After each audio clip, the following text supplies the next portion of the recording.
जय हिंद दोस्तों, जैसा कि आप लोगों ने जानते हैं कि कल यानी कि 29 जुलाई 2020 समय करीब 4 PM को हमारा union minister Prakash Javadekar and Ramesh Pokhriyal के द्वारा ये घोषित किया गया कि अब भारतवर्ष में एक नया एजुकेशन पॉलिसी लागू होने जा रहा है और ये तो कैबिनेट में पास हो चुका है। दोस्तों, अगर आप कोई हाई स्कूल, कॉलेज या यूनिवर्सिटी का स्टूडेंट है, अगर आप कोई स्टूडेंट का माता पिता है तो ये वीडियो यहाँ पे जो मैं प्रेजेंटेशन करने जा रहा हूँ, ये इन्फॉर्मेशन आपको जानना काफ़ी ज़रूरी है और हर कोई सचेतन नागरिकों को ये इसका जो बेसिक इन्फॉर्मेशन है ये जानना बहुत ज़रूरी है। So let's get started the topic of the discussion of today, comparative analysis. हम एक कंपैरेटिव एनालिसिस करेंगे कि अभी जो करंट एजुकेशन सिस्टम चल रहा है उसमें क्या क्या खूबियाँ है, उसमें क्या क्या डिमेरिट्स है और क्यों नया एजुकेशन पॉलिसी का मतलब लाने का काफ़ी ज़रूरी है और नया एजुकेशन सिस्टम में मतलब कौन सा विषयों को ज़्यादा फोकस दिया गया है और उसमें हमारा भारतवर्ष का मतलब लक्ष्य क्या है, गवर्नमेंट का लक्ष्य क्या है। चलो एक एक चीज़ को मतलब हम कोशिश करते हैं, हम एक सरल भाषा में मैं प्रेजेंटेशन करने के लिए कोशिश करूंगा और समझने का और मतलब काम को आगे बढ़ेंगे, हम समझेंगे और समझाने का काम को आगे बढ़ाएंगे।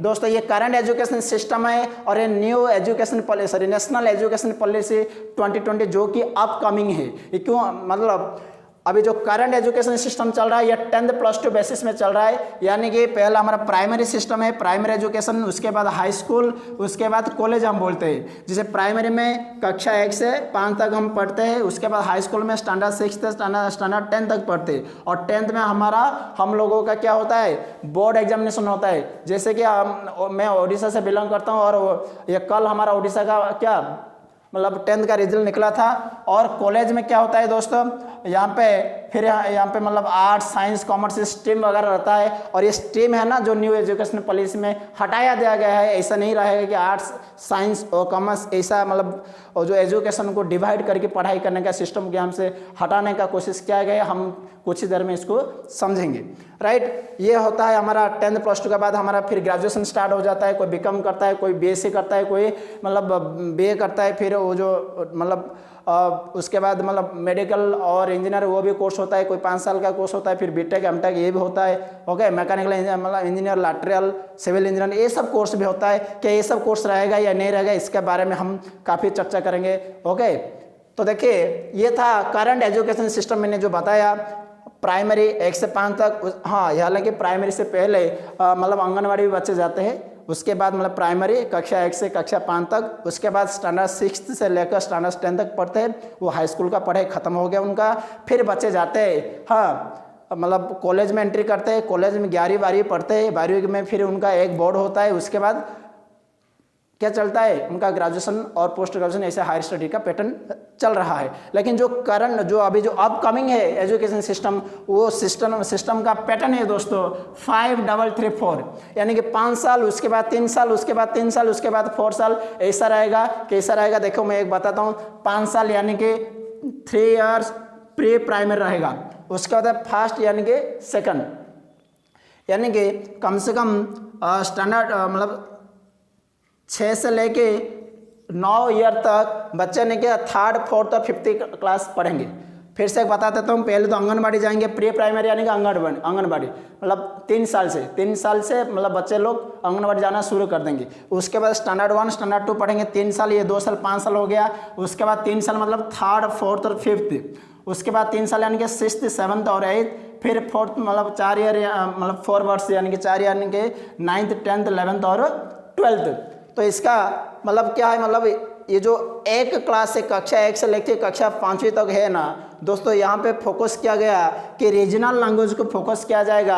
ऐसा नहीं कि अगर कोई मतलब उड़ीसा का बंदा है वो क्या उड़िया का सब्जेक्ट को मतलब ये फोकस नहीं करता, डायरेक्ट इंग्लिश से मतलब क्या सीखने लगता है। वो देखो वो मतलब अच्छा जितना ही उसमें बुराई भी उतना है, क्योंकि एक जो कहावत है ना दोस्तों, in order to learn other you have to learn mother, in order to learn other at first learn mother. अगर आपको कोई अन्य भाषा सीखने का जरूरी है तो पहले आपको मदर लैंग्वेज सीखना काफ़ी जरूरी है। तो गवर्नमेंट ने यहाँ पे फोकस किया गया कि 1 से 5वीं तक बच्चे को मतलब रीजनल लैंग्वेज में शिक्षा दिया जाएगा। और इस शिक्षा का प्राइमरी फोकस ये रहेगा दोस्तों कि बच्चे को रीडिंग, राइटिंग और नंबर का बारे में अवेयरनेस आ जाना चाहिए।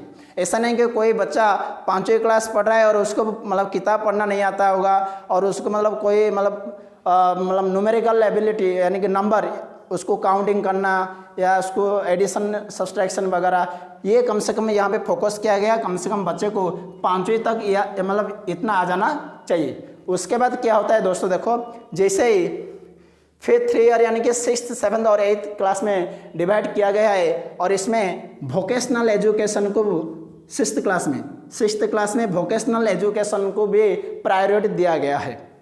मतलब अगर मान लो कोई बच्चे का मतलब सॉन्ग में मतलब सिंगिंग में मतलब इंटरेस्ट है, किसी का मतलब कोई बच्चे का पेंटिंग में इंटरेस्ट है तो वो पेंटिंग का सब्जेक्ट भी पढ़ सकता है। और यहाँ पे इंटर्नशिप के लिए इंटर्नशिप भी वो बच्चा कर सकता है। इंटर्नशिप मतलब क्या है, मान लो कोई किस बच्चे को मतलब पेंटिंग का शौक है या सिंगिंग का शौक है तो मतलब कि मतलब वो जो जिस स्कूल में वो पढ़ते हैं उस स्कूल का मतलब आसपास और कोई भी पेंटर का पास हो जाके वो इंटर्नशिप में कार्य भी कर सकता है, वो इंटर्नशिप भी सीख सकता है। वो स्कूल का मतलब स्कूल से रिलेट होते हुए ये सब काम होगा। मतलब गवर्नमेंट में ये मतलब फोकस रखा है कि बच्चे को जो रटाना वाला सिस्टम था ना, रट के जो बच्चे मतलब चाहे किसी भी तरह करके जो कक्षा को जंप हो जाते थे, 6th हो गया 7th 8th, अब वो नहीं रहेगा दोस्तों। गवर्नमेंट में ये मतलब लक्ष्य रखा है कि स्टैंडर्ड 6th से जो वोकेशनल वाला कोर्स अडॉप्ट कर लिया है। यानी कि अगर किस बच्चा को मतलब कोई बच्चा के पास जो इंटरनल एबिलिटी है, इंटरनल नॉलेज है, उसको फाउंड करने के लिए गवर्नमेंट का ये प्रयास रहा है। और जैसे ही 8th क्लास मतलब ख़त्म हो जाएगा उसके बाद फिर 4 ईयर में जो क्लास होता है 9th 10th 11th 12th। और इसमें दोस्तों एक बात बता दो, इसमें जो आर्ट्स, साइंस, कॉमर्स ऐसा जो था ना स्ट्रीम, ये स्ट्रीम को हटा दिया गया है। कहने का मतलब ये है ये नो स्ट्रीम सिस्टम, यहाँ पे कोई स्ट्रीम सिस्टम नहीं रहेगा। तो सर क्या रहेगा, चॉइस बेस्ड टीचिंग रहेगा। चॉइस बेस्ड टीचिंग यानी कि देखो अगर कोई भी साइंस स्टूडेंट है, वो फिजिक्स पढ़ रहा है, मैथ पढ़ रहे हैं, वो बायोलॉजी पढ़ रहे हैं, उनको अगर मान लो मतलब हिस्ट्री पढ़ने का भी अगर मान लो उनका शौक है, अगर मान लो ही और she is interested to study history, so the government has allowed here, so he may choose that subject. मतलब वो फिजिक्स भी पढ़ सकता है और हिस्ट्री भी पढ़ सकते हैं। मतलब आर्ट्स साइंस, देखो अभी क्या होता था, साइंस वाला बंदे वो आर्ट्स नहीं पढ़ सकते थे, आर्ट्स वाला बंदे वो इनको फिजिक्स का बारे में मतलब वो केमिस्ट्री वो किताब का भी देखे ही नहीं। ओके, केमिस्ट्री क्या होता है उनको थोड़ा बहुत पता ही नहीं होता है। कहने का मतलब ये है, तो गवर्नमेंट में ये मतलब लक्ष्य रखा है कि वो उन्होंने आगे जाकर कुछ शेड्यूल बनाएंगे, कुछ मतलब लिस्ट बनाएंगे। ओके, उस लिस्ट के हिसाब से बच्चे को चूज करना होता है। मुझे सर अगर मान लो कोई स्टूडेंट है वो फिजिक्स भी लेगा, वो मैथ्स भी लेगा, वो अगर अकाउंटेंट्स भी पेपर ले सकता है, वो जियोग्राफी भी रख सकता है, वो अगर कोई मतलब ह्यूमैनिटी का पेपर, सोशल साइंस के पेपर भी रख सकता है, हिंदी संस्कृत भी रख सकता है। कहने का मतलब ये, यहाँ पे सिस्टम था, जो स्ट्रीम सिस्टम था, 3 सिस्टम जो हमने डिवाइड किया मतलब अभी तक चल रहा था डिवाइड वाला सिस्टम, उसको हटा दिया गया है। और ये जो 9th 10th 11th और जो 12th है ना, इसमें हर साल 2 सेमेस्टर होगा और 2 सेमेस्टर का फाइनल ईयर का रिजल्ट निकलेगा। मतलब हर साल मान लो 9th क्लास में 2 सेमेस्टर, फिर उसका फाइनल ईयर का रिजल्ट निकलेगा। 10th में भी 2 सेमेस्टर होगा, 11th में 2 सेमेस्टर, 12th में 2 सेमेस्टर। इसका मतलब अभी क्या चल रहा है, देखो अभी 11वीं 12वीं चल रहा है, बोर्ड परीक्षा किसमें, 12वीं में। 11वीं में क्या होता है सर, जस्ट प्रमोशन टेस्ट होता है। तो बच्चे लोग क्या करते हैं, 11वीं में तो उतना ज़्यादा फोकस नहीं करता है और उन लोग का फोकस सिर्फ 12वीं में रहता है। तो उन लोग बस मार्क का चक्कर में पढ़ रहे हैं, मार्क का चक्कर में how I have to secure more mark, इसका दिशा में वो चल रहा है। उनका एनालिटिकल नॉलेज, उनका जो एप्लीकेबिलिटी ऑफ दैट नॉलेज कहीं ना कहीं कम हो जा रहा है। इसका ऊपर गवर्नमेंट ने फोकस किया गया है दोस्तों। सो यहाँ पे नो रूट लर्निंग रहेगा, मतलब कोई रटाना वाला कंसेप्ट नहीं रहेगा। यहाँ पे मतलब ऑब्जेक्ट भी रहेगा और सब्जेक्टिव पेपर भी रहेगा। बता दो, ऑब्जेक्ट एंड सब्जेक्ट में रहेगा।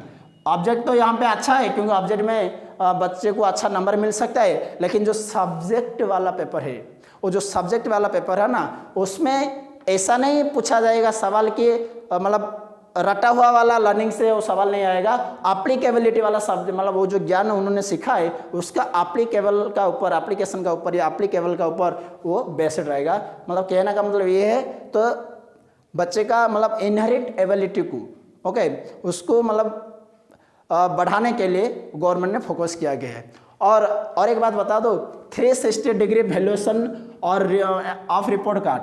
360 degree valuation of report card मतलब जो रिपोर्ट कार्ड बनेगा वो रिपोर्ट कार्ड को टीचर वैल्यूएशन करेंगे और जो स्टूडेंट ने एग्जाम दिया उस स्टूडेंट खुद वैल्यूएशन करेगा, उसका दोस्त भी वैल्यूएशन करेगा। इस हिसाब से एक नया से रिपोर्ट कार्ड प्रस्तुत किया जाएगा। मतलब देखो, अगर कोई स्टूडेंट एग्जाम दिया है वो खुद का पेपर को खुद वैल्यूएशन करेगा, मेरा कितना मार्क आया है ये है, फिर टीचर ने उसका वैल्यूएशन करेगा, फिर उसका दोस्त ने भी वैल्यूएशन करेगा। कहना का मतलब ये है, ये बात थोड़ा अजीब लग रहा होगा, ये बात थोड़ा अजीब लग रहा होगा।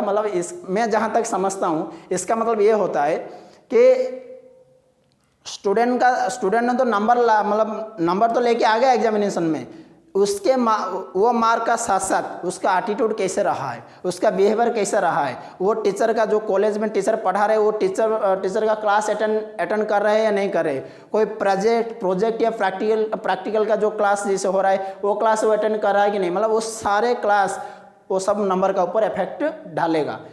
ऐसा नहीं कि केवल रटके जाओ, बच्चे लोग ऐसे भी होते थे रेगुलर कॉलेज नहीं जाते थे, वो लास्ट 2-3 महीना बोर्ड का एग्जाम में फोकस करते थे और ऐसा भी होता था उन लोगों ने अच्छा मार्क लेकर भी आ जाते थे। लेकिन इस सिस्टम में क्या होगा दोस्तों कि ऐसे नहीं रहेगा, पूरा सारे उसका एटीट्यूड, बिहेवियर, उसका ड्रेस कोड, डिसिप्लिन, ओके, ओबीडियंसनेस, इस सब यहाँ पे क्या चर्चा किया जाएगा, उस हिसाब से रिपोर्ट कार्ड प्रस्तुत किया जाएगा। उसके बारे में हम देखते हैं। यहाँ तक तो हमने 12वीं तक ने डिस्कशन कर लिया कि क्या क्या बदलने जा रहा है। ओके, फिर हम आगे जाएंगे कि अंडर ग्रेजुएट में या पोस्ट ग्रेजुएट में क्या क्या चेंजेस लाया गया है।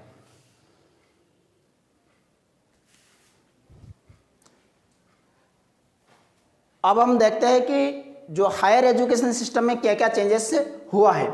देखो, अभी जो हमारा करंट एजुकेशन सिस्टम में क्या चल रहा है कि जो डिग्री है जिसको हम +3 बोलते हैं, BA, BSc, BCom या उसके बाद जो ये जो डिग्री खत्म हो जाता है फिर हम लोग क्या करते हैं, बच्चे लोग PG करते हैं, फिर MPhil, फिर PhD, ये उनका रहता है क्या जो रिसर्च वाला पेपर या जो हायर स्टडी वाला पेपर रहता है। लेकिन अब जो न्यू एजुकेशन पॉलिसी में जो चेंजेस हुआ है वो क्या हुआ है दोस्तों, यहाँ पे जो डिग्री है ये डिग्री 3 साल का भी हो सकता है और 4 साल का भी हो सकता है।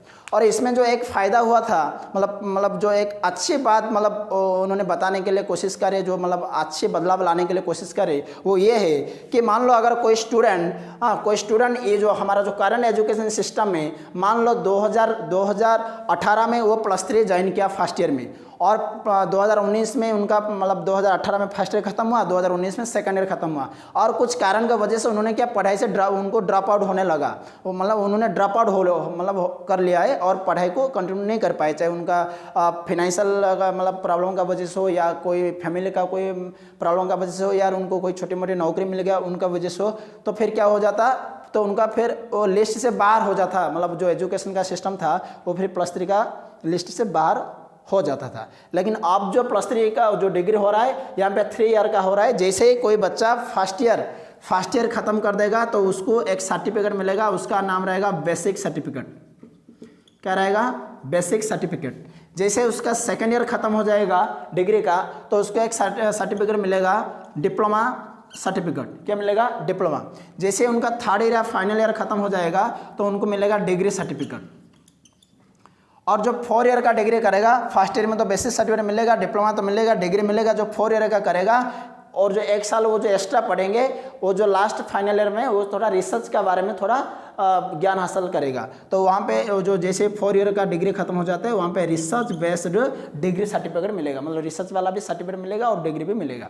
तो ये होता है। अगर मान लो कोई बच्चा को गवर्नमेंट जॉब कॉम्पिटिटिव का तैयारी करना है, उसके पास +3 का सर्टिफिकेट चाहिए, वो 3 साल के बाद वो लास्ट वाला डिग्री भी नहीं कर सकता तो भी चलेगा। अगर कोई बच्चा को हायर स्टडीज़ करना है और यहाँ पे तो एमफिल को हटा दिया गया है, एमफिल को नहीं रहेगा, डायरेक्ट जैसे ही +3 खत्म होता है, डिग्री खत्म होता है, वो पीजी करेगा। वो 1 साल का शायद बताया जा रहा है, 1 साल का या जो 2 साल का जो भी होगा अपडेट, 2 साल का या 1 साल का करेगा। उसके बाद पीएचडी 4 साल का बताया जा रहा है, पीएचडी करेंगे यहाँ पे। यानी कि यहाँ पे एमफिल का सिस्टम हटा दिया गया है।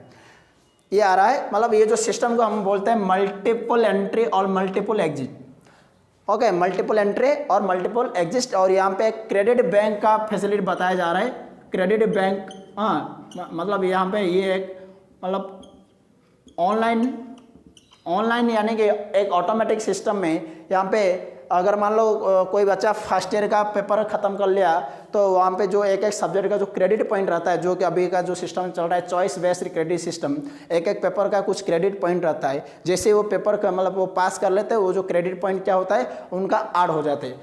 अगर मान लो फर्स्ट ईयर में 5 पेपर है और एक एक पेपर मतलब पेपर का क्रेडिट पॉइंट 4 है, तो मान लो टोटल 20 क्रेडिट पॉइंट है। जैसे फर्स्ट ईयर कोई स्टूडेंट फर्स्ट ईयर पास हो जाता है तो वो बेसिस सर्टिफिकेट तो उनको मिलेगा ही मिलेगा, उसके साथ साथ उनका 20 क्रेडिट पॉइंट है वो मतलब वो जो क्रेडिट बैंक में उनका क्या हो जाएगा, जमा हो जाएगा। ये एक ऑनलाइन सिस्टम होगा। अगर मान लो जैसे सेकेंड ईयर खत्म होगा फिर उसका क्रेडिट पॉइंट आर हो जाएगा। मान लो अगर वो ड्रॉप आउट हो गया, फिर अगर 2-3 साल का बाद अगर उन्होंने फिर आया +3 करने के लिए, तो उनको अब फर्स्ट ईयर और सेकंड ईयर करने का कोई ज़रूरत नहीं, वो डायरेक्ट थर्ड ईयर का पेपर दे सकते हैं दोस्तों। ये होगा ये क्रेडिट सिस्टम का बेनिफिट। और यहाँ पे जो बेनिफिट नहीं रहता था, बच्चे लोग जो क्या हो जाते थे, ड्रॉप आउट हो जाते थे और उनका पढ़ाई से मतलब पढ़ाई ख़त्म हो जाता था, उन लोग फिर अब वापस नहीं आ पाते थे पढ़ाई करने के लिए, क्योंकि उनको अगर वापस आना पड़ता था फिर +3 या डिग्री का फर्स्ट ईयर से फिर पढ़ना पड़ता था। तो ये हुआ जो हमारा जो बेसिक एजुकेशन सिस्टम है, यहाँ पे जो चेंजेस होने जा रहा है। और क्या होने जा रहा है, हमारा जो यूनिवर्सिटी से जैसे कि अभी हमारा कितना तरीके का 4 तरीके की यूनिवर्सिटी है, central university, state university, deemed to be university और प्राइवेट यूनिवर्सिटी। ये सब यूनिवर्सिटी को मिलाकर एक मतलब एक सिंगल मतलब सिस्टम बनाया जाएगा, मतलब सिंगल मैनेजमेंट सिस्टम, या आप ये बोल सकते हैं उसको वो सब यूनिवर्सिटी को मिलाकर हम एक सिंगल रेगुलेटरी फोरम बनाया जाएगा। वो सिंगल रेगुलेटरी फोरम में उनका फोकस ये रहेगा कि जितना भी यूजी कॉलेजेस है, अंडर ग्रेजुएट कॉलेजेस है, उनको गवर्नमेंट ने ये फोकस किया है कि उनको ज़्यादा से ज़्यादा ऑटोनोमियस पावर मिले।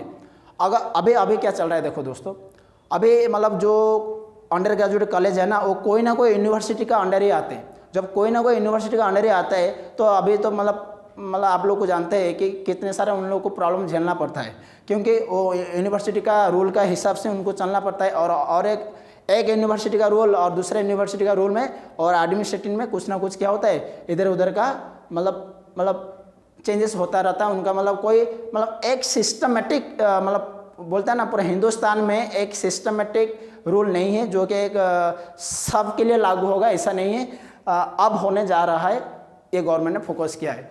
अब सारे यूनिवर्सिटी को मिलाकर एक वन रेगुलेटरी सिस्टम या वन रेगुलेटरी फोरम बनाया जाएगा। और जो अंडर ग्रेजुएट कॉलेज है उनको ज़्यादा से ज़्यादा उनको कितना मतलब ऑटोनोमियस पावर देगा, उनको ऑटोनोमी बनाया जाएगा।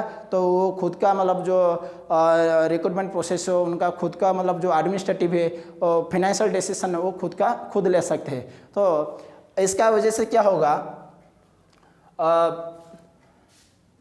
वो जो 45,000 जो बताया गया है, 45,000 जो हमारा जो पूरा हिंदुस्तान में जो मतलब कॉलेज है अंडर ग्रेजुएट कॉलेज, उनको धीरे धीरे उनका जो एफिलिएशन है, एफिलेटेड कॉलेज, वो एफिलेटेड कॉलेज से हटाकर उनको ऑटोनॉमी बनाने के लिए कोशिश किया जाएगा। हालांकि ये 2040 तक टारगेट रखा गया है। 2040 तक का अंदर जो 45,000 क्या है जो कॉलेजेस है उनको ऑटोनॉमी बनाने के लिए कोशिश करा जाएगा। उनका परफॉर्मेंस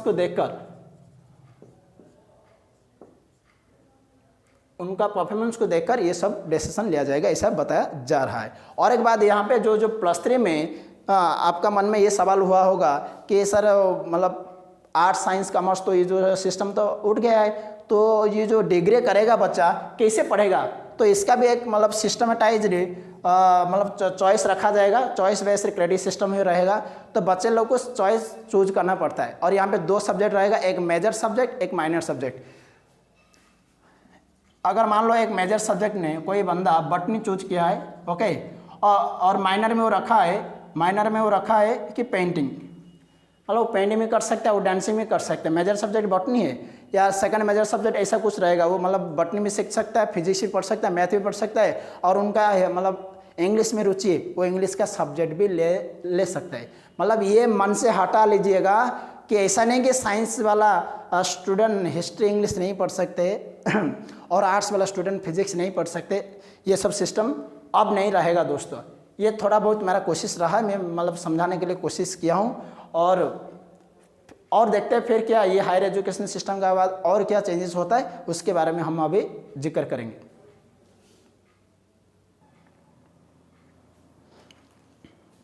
और एक इम्पोर्टेंट पॉइंट है दोस्तों, जो कि बजट।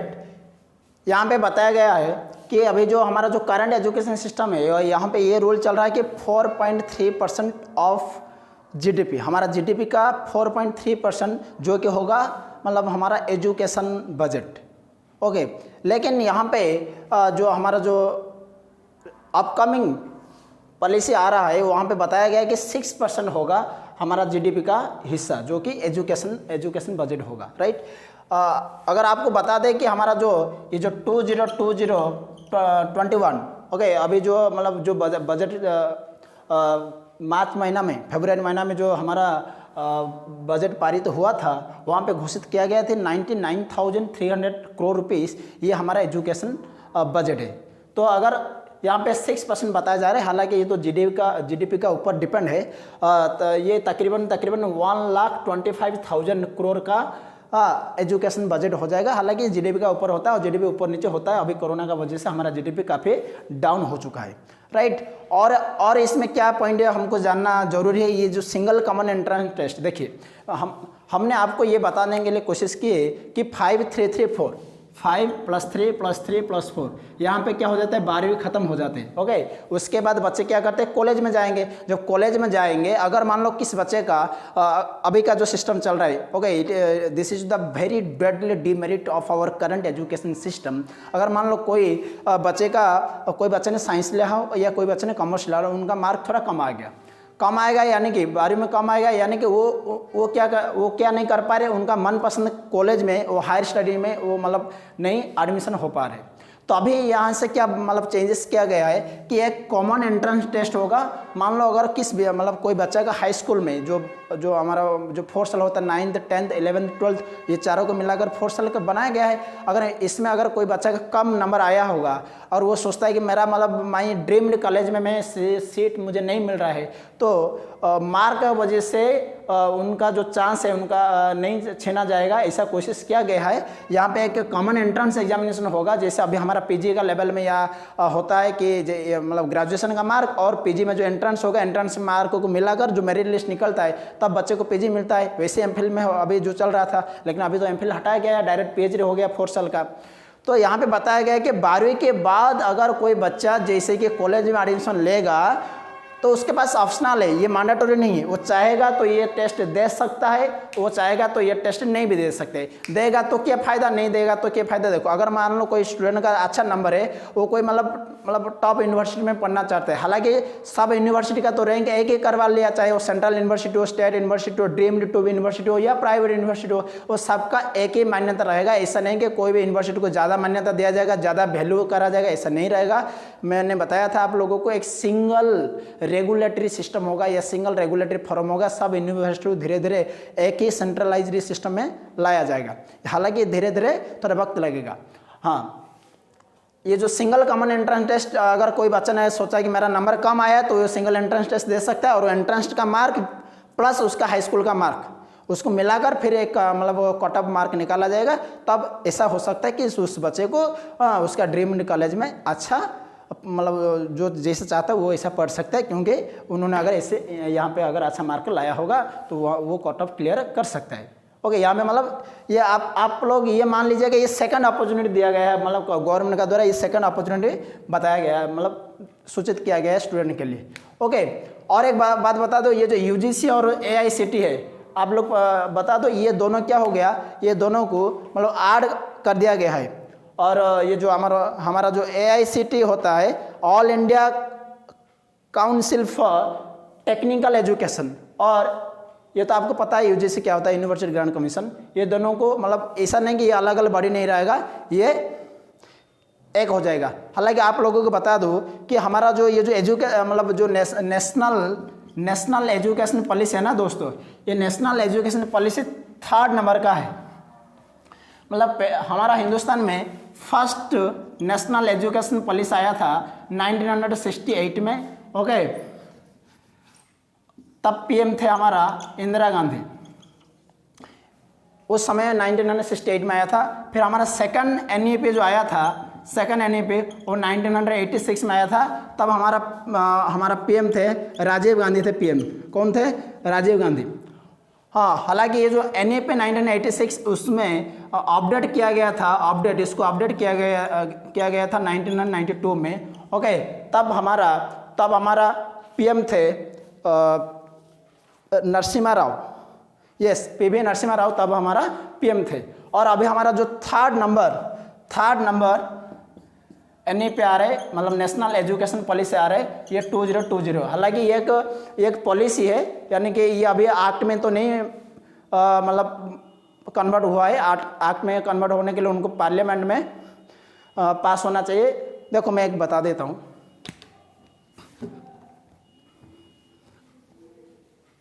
कि एक पॉलिसी या एक बिल और एक एक्ट में अंतर क्या है। मैं 30 सेकंड में समय लूँगा इसको बताने के लिए। देखो, कोई भी चीज़ का जैसे जब प्रॉब्लम होता है, क्या होता है जब प्रॉब्लम होता है, और प्रॉब्लम के लिए हम लोग या हम मनुष्य या हमारा सिस्टम क्या करता है, हमारा गवर्नमेंट इसका सॉल्यूशन ढूंढता है। जब भी किस चीज़ का जब प्रॉब्लम होता है, और प्रॉब्लम के लिए हम क्या करते हैं, सॉल्यूशन निकालते हैं। और सॉल्यूशन निकालने के लिए क्या करते हैं दोस्तों, उसका हम रूल बनाते हैं, रेजुलेशन बनाते हैं या पॉलिसीज बनाते हैं। और जब वो रूल बाय ये पॉलिसीज, हमारा जो 2 हाउसेस है, कितना हाउसेस है, 2 हाउसेस है, एक लोकसभा ओके और एक राज्यसभा, इन दोनों में पास होकर जब प्रेसिडेंट का मोहर लगता है, यानी कि हम लोकसभा, राज्यसभा, प्रेसिडेंट, इन तीनों को हम तो पार्लियामेंट बोलते हैं या संसद बोलते हैं। यानी कि कोई भी पॉलिसी, कोई भी रूल या रेजुलेशन जब संसद में पास हो जाता है, वहाँ पे मेजोरिटी जब मिलता है, वो जब पास हो जाते हैं और यहाँ पे प्रेसिडेंट का जब मोहर लगता है, सिग्नेचर होता है, तब वो जाकर एक्ट में परिणत होता है या एक्ट में चेंज होता है, या तब उस चीज़ में अमेंडमेंट किया जाता है। जैसे अभी मैं लिख रहा हूँ नेशनल एजुकेशन पॉलिसी 2020, अभी ये कैबिनेट में पास हो गया। जैसे कैबिनेट में पास हो गया, फिर अभी ये संसद में जाएगा, यानी कि लोकसभा, राज्यसभा में जब पास हो जाएगा, फिर प्रेसिडेंट का जब मोहर लगेगा, तब भी अमेंडमेंट में मतलब चेंज होगा। अमेंडमेंट एक्ट 2020 ऐसा हो जाएगा। अमेंडमेंट एक्ट, वहाँ पे एक वर्ड आएगा एक्ट। जहाँ तक मेरा होप, मैं आपको ये समझाने के लिए मुझे लग रहा है कि यहाँ तक आपका कोई डाउट नहीं। जब भी कोई प्रॉब्लम होगा, उसका सॉल्यूशन के लिए हम सोचते हैं, वो सॉल्यूशन के लिए हम रूल रेजुलेशन बनाते हैं। जब वो रूल रेजुलेशन हमारा संसद में पास हो जाता है, तब वो जाकर क्या बनता है, तब वो जाकर एक्ट बनता है। जैसे मान लो कोई ट्रैफिक का प्रॉब्लम हुआ, ट्रैफिक का प्रॉब्लम के लिए हमने सॉल्यूशन बनाया कि जो मतलब क्या जो ट्रैफिक नियम नहीं मानेंगे उसके लिए फाइन वगैरह रखेंगे, और जो मतलब ट्रैफिक जो सिग्नल नहीं मानते, जो भी कुछ होगा उसका हमने रूल बनाया, और रूल जैसे पारित हो गया, फिर उसका एक्ट बन गया। जैसे मान लो ये साल अगर ये पास हो गया, तब हमारा क्या होगा, अमेंडमेंट एक्ट 2020 होगा। मान लो ये अगले साल पास होगा, तो अमेंडमेंट एक्ट 2021 होगा, अगर अमेंडमेंट लाया जाएगा तो। और एक्ट ऐसे बनाया जाएगा, इस साल बनाया जाएगा तो 2020 में होगा, अगर अगले साल होगा तो 2021 में होगा ये एक्ट। तो हमारा ये बता चुका मैं, फर्स्ट नेशनल एजुकेशन पॉलिसी 1968 में आया था, इंदिरा गांधी प्राइम मिनिस्टर थे। फिर 1986 आया, उसको अपडेट किया गया था 1992 में, और अभी चल रहा है नेशनल एजुकेशन पॉलिसी 2020 में। ओके, ये था दोस्तों कुछ बेसिक इन्फॉर्मेशन। मुझे लगा कि इसको मैं प्रेजेंट करने के लिए मेरा मन बोला, इसीलिए मैंने प्रेजेंट कर लिया। और ऐसे अगर कुछ वीडियो अगर आगे कुछ अपडेट आता है तो फिर मैं ज़रूर लाने के लिए कोशिश करूँगा। तब तक के लिए जय हिंद।